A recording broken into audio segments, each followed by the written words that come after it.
Hello everyone and welcome to Study for Life. We are discussing class 10th NCERT chapter How do organisms reproduce. उसमें हमने शुरू कर लिया है अभी सेक्सुअल रिप्रोडक्शन इन प्लांट्स. आज हम पार्ट 2 डिस्कस करेंगे जिसमें हम डिस्कस करेंगे steps of sexual reproduction in plants. Part 1 में हम ऑलरेडी डिस्कस कर चुके हैं structure of a flower, different parts of a flower and their functions. आज हम डिटेल में डिस्कस करेंगे steps of sexual reproduction in plants. तो जो हमें लास्ट वीडियो में डिस्कस किए थे, there are 9 steps in this process. इसको हम जनरली 9 स्टेप्स में डिवाइड कर सकते हैं. ये हम थोड़ा बहुत प्रीवियस वीडियो में डिस्कस कर चुके हैं. आज हम थोड़ा डिटेल में जाके इन सारे स्टेप्स को समझेंगे. ओके, तो सबसे पहला स्टेप है formation of gametes. Formation of gametes कहाँ हो रहा है? फॉर्मेशन ऑफ गैमीट्स हो रहा है मेल और फीमेल रिप्रोडक्टिव पार्ट्स में. तो जो हमने मेल और फीमेल रिप्रोडक्टिव पार्ट हमने डिस्कस किए थे, जैसे कि जो स्टेमन है वो है मेल रिप्रोडक्टिव पार्ट, इसको हम स्टेमन कहते हैं, और जो फीमेल पार्ट है उसको हम कार्पल कहते हैं. और इसको कार्पल के अलावा हम इसको पिस्टल भी कहते हैं. Alright, so this is a carpel और पिस्टल. अब ये हो गया फीमेल रिप्रोडक्टिव पार्ट.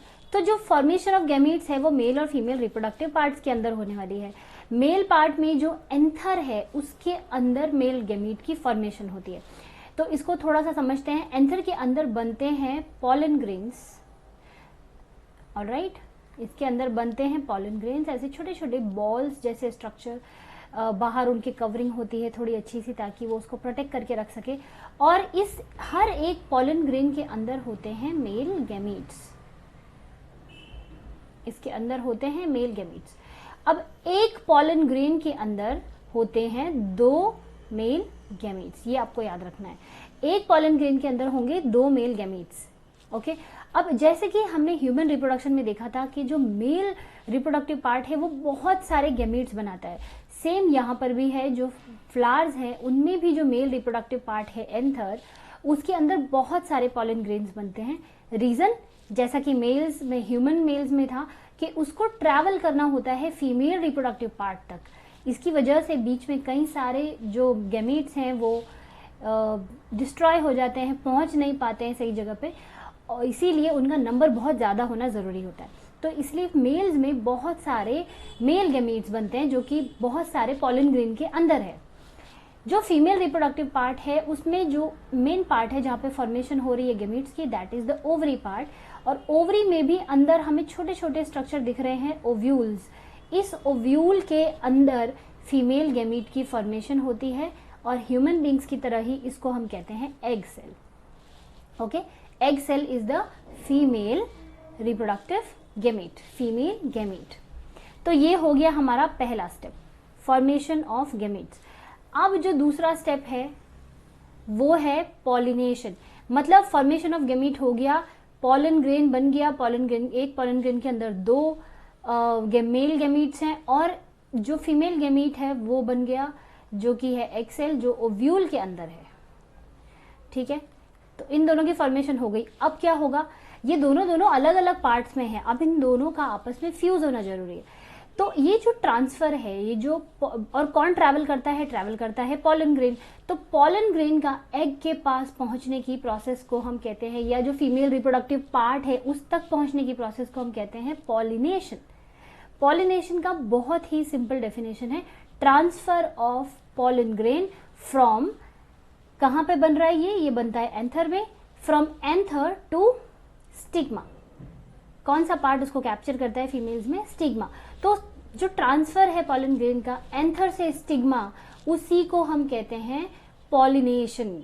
वर्ड भी पॉलन ग्रेन, जो पॉलिनेशन नाम है वो भी पॉलन ग्रेन की वजह से ही दिया हुआ है कि इसका ट्रांसफर, पॉलन ग्रेन के ट्रांसफर को ही हम कहते हैं पॉलिनेशन. ओके, अब यहाँ पर एक चीज बहुत इंपॉर्टेंट है जो हमें समझनी है कि पॉलिनेशन 2 तरह का होता है. एक होता है सेल्फ पॉलिनेशन और दूसरा होता है क्रॉस पॉलिनेशन. अब देखो, सेल्फ पॉलिनेशन बहुत ही सिंपल है. अगर कोई बाइसेक्सुअल फ्लावर है, जैसे कि ये वाला फ्लावर जिसमें कि मेल और फीमेल दोनों पार्ट्स अवेलेबल हैं, तो वहां पर क्या होता है कि जो मेल पार्ट है, अगर उसके एंथर में बना हुआ पॉलन ग्रेन उसी फ्लावर के स्टिग्मा तक पहुंच जाता है, तो हम इसको बोलेंगे सेल्फ पॉलिनेशन। कभी कभी विंड की वजह से या इंसेक्ट्स की वजह से ये जो पॉलन ग्रेन है ये किसी दूसरे फ्लावर तक भी पहुंच सकता है, तो फिर हम उस कंडीशन में इसको कहेंगे क्रॉस पॉलिनेशन। अब देखो यहाँ पर भी बाइसेक्सुअल फ्लावर है, लेकिन पॉलन ग्रेन का इधर से उधर ट्रांसफर हो सकता है। तो सेल्फ पॉलिनेशन और क्रॉस पॉलिनेशन बाइसेक्सुअल फ्लावर में दोनों ही हो सकते हैं। लेकिन अगर कोई फ्लावर यूनिसेक्सुअल फ्लावर है, जैसा हमने लास्ट वीडियो में डिस्कस किया था, रिमेंबर यूनिसेक्सुअल फ्लावर मतलब सपोज उसके पास ये नहीं है, ये पार्ट अवेलेबल नहीं है, मतलब मेल रिप्रोडक्टिव सिस्टम नहीं है, तो वो हो गया यूनिसेक्सुअल फ्लावर। और क्योंकि सिर्फ फीमेल है तो पिस्टिलेट फ्लावर हम इसको कहते हैं। तो उस सिचुएशन में यहाँ पर सेल्फ पॉलिनेशन नहीं हो सकता, क्योंकि दोनों पार्ट अवेलेबल ही नहीं है। तो यहाँ पर हमेशा हमेशा क्रॉस पॉलिनेशन होगा अगर एक यूनिसेक्सुअल फ्लावर है तो, क्योंकि वो हमेशा दूसरे फ्लावर पे डिपेंड होगा पॉलिनेशन के लिए। ओके, अब देखो जैसे कि जो पॉलिनेशन है वो बहुत तरीकों से होता है, मतलब जो ट्रांसफर है पॉलन ग्रेन का एंथर से स्टिग्मा पे, उसके बहुत सारे मीडियम होते हैं, कई बार इंसेक्ट्स, कई बार वाटर, कई बार विंड, और उसके अलावा भी ह्यूमन बींग्स भी कई बार इसमें हेल्प करते हैं। तो जैसे देखो कोई इंसेक्ट है वो फ्लावर के अंदर जाता है उसका नेक्टर सक करने के लिए, जैसे हनी बीज हो गई, एंट्स हो गए, बहुत सारे और भी इंसेक्ट्स हैं, इवन बर्ड्स डू दैट। तो उनके जो बॉडी पार्ट्स हैं उनमें ये जो पॉलन ग्रेन है ये चिपक जाता है। जो येलो येलो कलर का पाउडरी मास हमें दिख रहा है, ये बहुत सारे पॉलन ग्रेन्स हैं जो इस इंसेक्ट के ऊपर चिपक गए हैं। अब ये उड़ के जाएगा किसी दूसरे फ्लावर के पास और वहां पर ये सारे पॉलन ग्रेन स्टिग्मा तक पहुंच जाते हैं। ओके, तो जो पॉलिनेशन का प्रोसेस है वो बहुत तरीकों से होता है, पानी की वजह से, हवा की वजह से, इंसेक्ट्स की वजह से, बड़े एनिमल्स की वजह से, जैसे कि बर्ड्स हो गए या दूसरे एनिमल्स जो कि अपनी बॉडीज को रब करते हैं प्लांट्स के अगेंस्ट, तो उनमें उनके थ्रू भी ट्रांसफर हो सकता है, और ह्यूमन बींग्स के हेल्प से भी कई बार ये ट्रांसफर होता है। अब जो नेक्स्ट स्टेप है वो है कि अब पॉलन ग्रेन भाई पहुंच गया फीमेल पार्ट पे, मतलब स्टिग्मा पे अब पॉलन ग्रेन पहुंच गया है पॉलिनेशन की प्रोसेस के थ्रू। अब क्या होगा, अब होगी आगे की प्रोसेस स्टार्ट। अब यहाँ पे एग कहाँ है, एग है ओव्यूल के अंदर। ओव्यूल कहाँ है, अगर आपको फीमेल पार्ट याद है, फर्स्ट वीडियो पार्ट 1 जरूर देखो, वरना ये समझने में थोड़ा डिफिकल्ट होगा। तो सबसे पहला जो पार्ट है ये है स्टिग्मा, जहां पर ये पॉलन ग्रेन आके अटैच हो जाते हैं, क्योंकि स्टिग्मा स्टिकी होता है। फिर ये स्टाइल से इसको पहुंच रहा है अंदर, ओवरी के अंदर, और ओवरी के अंदर एक छोटा सा बॉल जैसा स्ट्रक्चर प्रेजेंट है जिसको हम कहते हैं ओव्यूल। ये ओव्यूल के अंदर तक इस पॉलन ग्रेन के अंदर जो मेल गैमेट्स हैं उनको पहुंचना है। तो वो कैसे होता है, वो होता है with the help of a tube, जिसको हम बोलते हैं पॉलन ट्यूब, और इसकी फॉर्मेशन को हम बोलते हैं जर्मिनेशन ऑफ पॉलन ट्यूब या पॉलन ऑन द स्टिग्मा। तो अब पॉलन ट्यूब की जर्मिनेशन होगी, पॉलन ट्यूब बनेगा, एक ट्यूब जैसा स्ट्रक्चर बनेगा, और ये जाएगा सीधा ओव्यूल तक, क्योंकि ओव्यूल के अंदर है एग। अब ये जो पॉलन ग्रेन है, अभी मैंने आपको बताया था एक पॉलन ग्रेन में कितने मेल गैमीट्स होते हैं, 2 मेल गैमीट्स होते हैं। तो ये दोनों के दोनों मेल गैमीट अब नीचे ट्रैवल करने लगेंगे। अब आप बोलोगे एग तो एक ही होता है तो उसको 2 मेल गैमीट की जरूरत क्यों है, अभी समझ में आएगा। अभी हम 2 मिनट में उसके बारे में बात करेंगे। सबसे पहले हमें ये समझना है कि स्टेप्स क्या हैं। तो जर्मिनेशन हो गया, अब पॉलन ग्रेन के अंदर जो 2 गैमीट्स हैं वो दोनों ट्रैवल करने लगते हैं इस ट्यूब के अंदर और पहुंच जाते हैं ओव्यूल तक। अब इस ओव्यूल के, अब हम थोड़ा सा इसको जूम करके देखते हैं ये ओव्यूल के अंदर आखिर है क्या। ये जो ओव्यूल है, पहली बात तो ये ओवरी से घिरा हुआ है, ये ओवरी इसके चारों तरफ है, इसको प्रोटेक्ट करती है, राइट। अब इस ओव्यूल के अंदर, ये है हमारा ओव्यूल, ओवरी के अंदर, इसके अंदर क्या होता है, यहाँ पर आपको दिख रहे हैं 2 सेल सेंटर में, और ये यहाँ पर 3 सेल्स दिखाई दे रहे हैं, और ऐसे ही 3 सेल्स हमें यहाँ पर दिखाई दे रहे हैं। ओके, अब यहाँ पे जो 2 इंपॉर्टेंट चीजें याद रखने की हैं वो है, एक तो ये जो सेंटर के 2 सेल हैं, और ये जो यहाँ पर एक सेल है सेंटर में प्रेजेंट, ये 2 बहुत इंपॉर्टेंट है। तो सबसे पहले तो क्या होता है, जो सेंटर में ये जो 2 सेल्स हैं, जैसे कि मेल गैमीट की फॉर्मेशन मियोसिस से हुई, ऐसे ही इस पूरे ओव्यूल के अंदर जितने भी सेल्स हैं वो भी मियोसिस से बन रहे हैं, हैप्लॉइड सेल्स हैं, मतलब क्रोमोसोम नंबर इनमें हाफ है।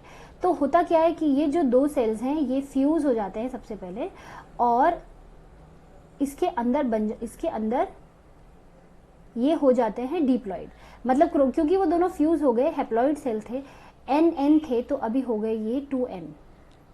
इसको हम कहते हैं पोलार न्यूक्लियाई। ओके, इसको हम कहते हैं पोलार न्यूक्लियाई। अब इसके बाद जो इंपॉर्टेंट सेल है वो है ये वाला सेल, ये है हमारा एग सेल। अब ये दोनों क्यों इंपॉर्टेंट है ये समझते हैं। एग के बारे में हमें पता है, 2 मेल गैमीट आ रहे हैं, ये यहाँ से ट्यूब बन के आया, मैं इधर से ड्रॉ कर देती हूँ ताकि समझ में आए आपको। ये ट्यूब बन के आया, ये ट्यूब के अंदर है 2 मेल गैमीट्स। अब ये 2 की क्यों जरूरत है, देखो यहाँ पर 2 गैमीट की जरूरत इसलिए है क्योंकि यहाँ पर 2 बार फर्टिलाइजेशन होने वाला है, ठीक है। तो अब अज्यूम करो कि ये दोनों मेल गैमीट्स यहाँ तक पहुंच गए और इसके अंदर एंटर हो गए। तो सबसे पहले तो क्या होता है कि फर्टिलाइजेशन का प्रोसेस, इसको हम कहते हैं फर्टिलाइजेशन। तो सबसे पहला जो गैमीट है जो अंदर पहुंचेगा वो फ्यूज हो जाएगा इस एग सेल के साथ, ठीक है। तो एक मेल गैमीट फ्यूज हो गया इस एग सेल के साथ और दोनों ने मिलकर बनाया जाइगोट। ये हमने ह्यूमन रिप्रोडक्शन में भी पढ़ा है कि मेल और फीमेल गैमीट मिलकर जाइगोट बनाते हैं, सेम यहाँ पर भी हम इसको जाइगोट कहते हैं।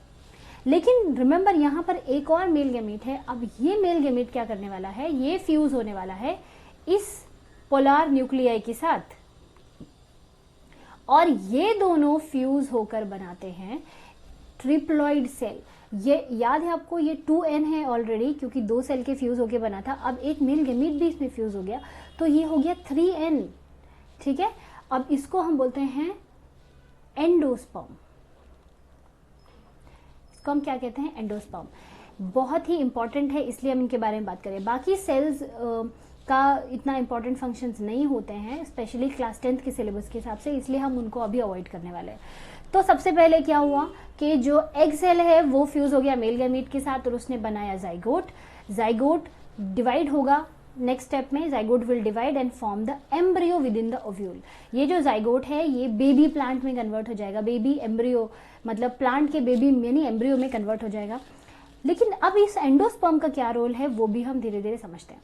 ओके, उसके लिए हम चलेंगे नेक्स्ट स्टेप पे जो कि है conversion of all these things. तो अब हम सबसे पहले समझते हैं कि एक जो पूरा का पूरा पार्ट था, ये जो फ्लावर के अंदर जो कुछ भी हो रहा था वो किस में कन्वर्ट हो जाता है, ये सारा का सारा कन्वर्ट हो जाता है एक फ्रूट में, है ना। जब फ्लावर्स हमें प्लांट पे दिखते हैं तो थोड़ा टाइम वो फ्लावर होते हैं, धीरे धीरे वो फ्लावर मुरझा जाता है और उसके जो पूरा जो अंदर वाला पार्ट था वो कन्वर्ट हो जाता है एक फ्रूट में। तो अब क्या होगा, जब अंदर एम्ब्रियो बन गया और एंडोस्पर्म बन गया तो धीरे धीरे ये कन्वर्जन स्टार्ट हो जाता है। और जो ये ओव्यूल है, जिस ओव्यूल के अंदर एंडोस्पर्म भी है और जाइगोट भी है, रिमेंबर, वो पूरा का पूरा ओव्यूल कन्वर्ट हो जाता है सीड में। चलो इस फ्रूट का एक एग्जांपल लेते हैं। ये एक फ्रूट है और इसके अंदर है एक सीड, ठीक है। तो ये जो ओव्यूल था, जो उस ओवरी के अंदर जो ओव्यूल था वो कन्वर्ट हो गया इस सीड में और इस सीड के अंदर एंडोस्पर्म प्लस जाइगोट यानी एम्ब्रियो। जाइगोट तो अब नहीं है, एम्ब्रियो है। एम्ब्रियो और एंडोस्पर्म इस सीड के अंदर है और जो ओवरी थी जो कि ओव्यूल को चारों तरफ से जिसने घेरा हुआ था, उस ओवरी को जब ओवरी मैच्योर होती है तो वो कन्वर्ट हो जाती है फ्रूट में। तो ये जो फ्रूट हमें दिख रहा है, जो मैंगो का पल्प है, वो एक्चुअली बना किससे, ओवरी से। ओके, ये हमें पूरा का पूरा फ्रूट उस फ्लावर से बना। बाकी के जितने भी पार्ट्स थे, क्योंकि अब उनका फंक्शन खत्म हो गया है, जैसे कि सेपल्स, पेटल्स, स्टेमन, क्योंकि पॉलन ग्रेन का ट्रांसफर हो गया, अब उसकी जरूरत नहीं है। और जो फीमेल पार्ट है उसमें भी स्टाइल और स्टिग्मा का अब कोई काम नहीं है, तो ये सारे के सारे मुरझा जाते हैं, दे श्रिवल एंड फॉल ऑफ और प्लांट से अलग हो जाते हैं, जिसको कि आप इस डायग्राम में देख सकते हो। ये जो पेटल्स थे, सेपल्स थे, ये धीरे धीरे मुरझाने लग जाते हैं और ये फ्रूट में कन्वर्ट होने लग जाता है हमारा फीमेल रिप्रोडक्टिव पार्ट, जिसमें ओवरी और ओव्यूल दो बहुत इंपॉर्टेंट है। ओके, अब इसके बाद जब ये इस तरह से पूरा रेडी हो गया, अब ये फ्रूट रेडी है और जब फ्रूट पक जाता है, जब मैच्योर हो जाता है, तो ये क्या करता है, ये प्लांट से अलग हो जाता है और इसके अंदर सीड जो है वो रेडी है जर्मिनेशन के लिए, मतलब अब ये नया प्लांट बनाने के लिए रेडी है, क्योंकि इसके अंदर है एम्ब्रियो एंड एंडोस्पर्म। अब हम समझते हैं वो एंडोस्पर्म और एम्ब्रियो का क्या रोल है। और उसके बाद जो नेक्स्ट स्टेप है उसमें उसका क्या इंपॉर्टेंस है।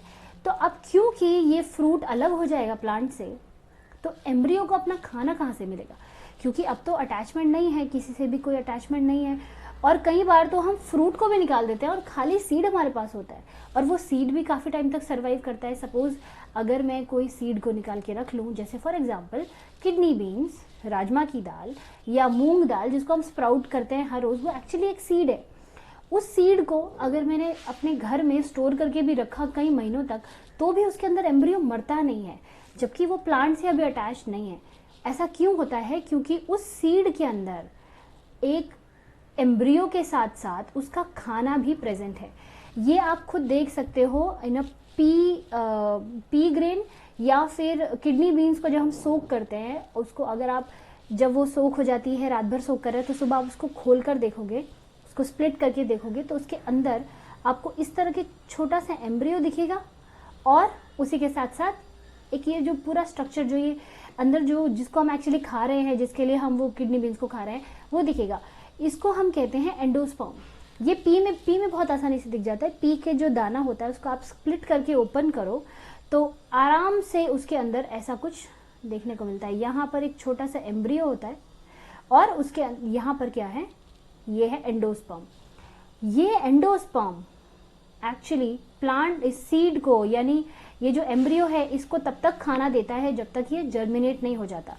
तो जर्मिनेशन में क्या होगा, अभी देखो जर्मिनेशन में भी एकदम से प्लांट अपना खाना खुद नहीं बना सकता। हमने सपोज इस प्लांट को डाल दिया सॉइल के अंदर, इस सीड को डाल दिया सॉइल के अंदर, फॉर एग्जांपल पी सीड को डाल दिया या किडनी बीन्स को डाल दिया या कुछ भी, कोई भी सीड को हमने डाला, तो धीरे धीरे इसमें अब ग्रोथ होने लगेगी। मतलब ये जो एम्ब्रियो है ये बढ़ने लगेगा, इसका कुछ हिस्सा रूट में कन्वर्ट होगा, कुछ हिस्सा स्टेम में कन्वर्ट होगा, और धीरे धीरे ये प्लांट में कन्वर्ट हो जाएगा step by step like this. लेकिन जब तक इसमें ग्रीन लीव्स नहीं आ जाती तब तक ये सीड अपना खाना खुद नहीं बना सकता। तब तक इस एम्ब्रियो को डेवलपमेंट के लिए और सर्वाइवल के लिए जो खाना मिलता है वो मिलता है इस एंडोस्पर्म से। और हम भी इसी एंडोस्पर्म को खाते हैं। जो भी हम सीड्स खाते हैं अपने घरों में, उसमें हम एंडोस्पर्म को बेसिकली खा रहे हैं, क्योंकि ये क्या है, ये फूड स्टोरेज है।